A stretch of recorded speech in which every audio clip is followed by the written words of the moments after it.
Outer ring rail project కార్యరూపం దాలిస్తే హైదరాబాద్కి ఎంత మేలు అనమాట. ఇది దాదాపుగా 15,000 కోట్లు ఖర్చు అంటున్నారు. ఇది కార్యరూపం దాల్చాక 25,000 కోట్ల వరకు అవ్వచ్చు. అంటే హైదరాబాద్ ఔటర్ రింగ్ రైల్ గురించి ఒకసారి చూద్దాం. ఇది హైదరాబాద్ స్టేషన్కి ఒత్తిడి తగ్గే అవకాశాలు ఉంటాయన్నమాట. ఈ ఔటర్ రింగ్ రైలు వస్తే ఐటీ ఫార్మా రంగాల్లో ప్రత్యేకత చాటుకుంటున్న హైదరాబాద్ సెగలో మరో కలికితురాయే ఈ ఔటర్ రింగ్ రైల్వే అనమాట. ముత్యానగరం చుట్టూ రైలు మార్గం నిర్మించారన్నట్లు కేంద్ర ప్రభుత్వం కూడా ప్రకటించింది. దీనికి సుమారు 15,000 కోట్లు ఖర్చు అవుతుందని అంచనా కూడా చెప్పిందన్నమాట. ప్రతిపాదిత ఔటర్ రింగ్ రైలు ప్రాజెక్టు కార్యక్రమం జరిస్తే హైదరాబాద్లో రవాణా ఆధారిత అభివృద్ధికి చోదశక్తి లభిస్తుందన్నమాట. తెలంగాణకు 563 కిలోమీటర్ల కొత్త రైలు మార్గం కూడా వనగొన్నట్టు అవుతుంటుంది. ఇప్పటికే రైలు మార్గం లేని చిట్యాల నుంచి పట్టణాలకు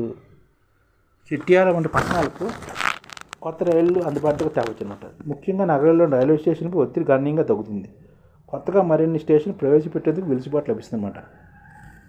ప్రతిపాదిత రీజనల్ రింగ్ రైలు మార్గము విజయవాడ హైవేలోని చిట్యాల వద్ద, వరంగల్ రోడ్లో రాయగిరి వద్ద, బెంగళూరు రోడ్డు మార్గంలో బుర్గూం వద్ద, ముంబై మార్గంలో వికారాబాద్ వద్ద, బాసరా నాందేడ్కు వెళ్లే మార్గంలో అక్కన్నపేట వద్ద కలుస్తుందన్నమాట. ఇవన్నీ హైదరాబాద్ 30 నుంచి 50 కిలోమీటర్ల దూరంలో ఉన్నాయన్నమాట.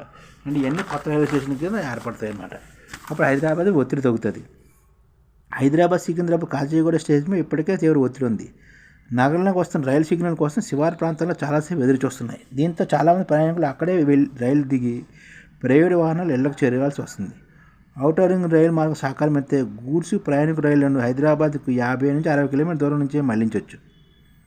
ఉదాహరణకు మిర్యాలగూడ నుంచి సిమెంట్తో వచ్చే గూడ్స్ బళ్ళు హైదరాబాద్ మీదుగా బెంగళూరు, ముంబై వైపు వెళ్తుంటాయి. వీటి కారణంగా ప్రయాణిక రైలు సమయం ప్రభావం అవుతుంది. ఔటర్ రింగ్ రైలు మార్గం నిర్మిస్తే అవి చిట్యాల నుంచి వెళ్ళిపోతాయి. బొగ్గు, చమురు, ఆహార ధాన్యాలు, ఇతర అనేక రకాల గూడ్స్ బండ్లతో పాటు కొన్ని ప్రయాణిక రైళ్లను హైదరాబాద్ రాకుండానే మళ్లించవచ్చు. ముంబై, భువనేశ్వర్ మధ్య రాకపోకలు సాగించే కోనార్క్ ఎక్స్ప్రెస్ లింగంపల్లి సికింద్రాబాద్ స్టేషన్ మీదుగా వెళ్తుంది. మహబూబ్నగర్, విశాఖపట్నం ప్రత్యేక రైలు కాచిగూడ, మల్కజ్గిరి మీదుగా రాకపోకలు సాగిస్తుంది.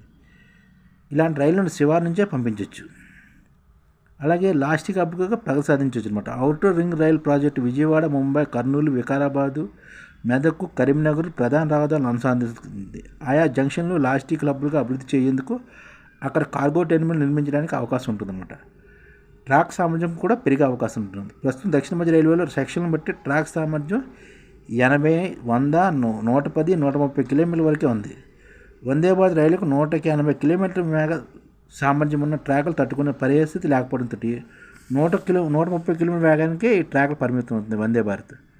ఔటర్ రింగ్ రైలు మార్గం ట్రాక్ 200 కిలోమీటర్ల వేగాన్ని తట్టుకునేలా నిర్మించే అవకాశం ఉండడంతో ట్రాక్ సామర్థ్యం కూడా ఇక్కడ పెరుగుతుందన్నమాట.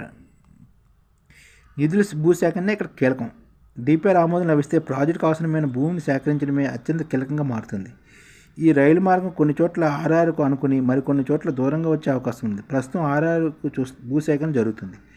రైలు మార్గానికి మరోసారి సేకరణ చేసి ఉంటుందన్నమాట. మొత్తంగా ప్రాజెక్టు నిర్మాణానికి దాదాపు 15,000 కోట్ల అవకాశం ఉన్నట్లు అంచనా. కేంద్ర రాష్ట్ర ప్రభుత్వాల నిధులు సమకూలంగా కేటాయిస్తే ఈ ప్రాజెక్ట్ వచ్చేసి తెలంగాణ కొంతవరకు డెవలప్ అవ్వచ్చు.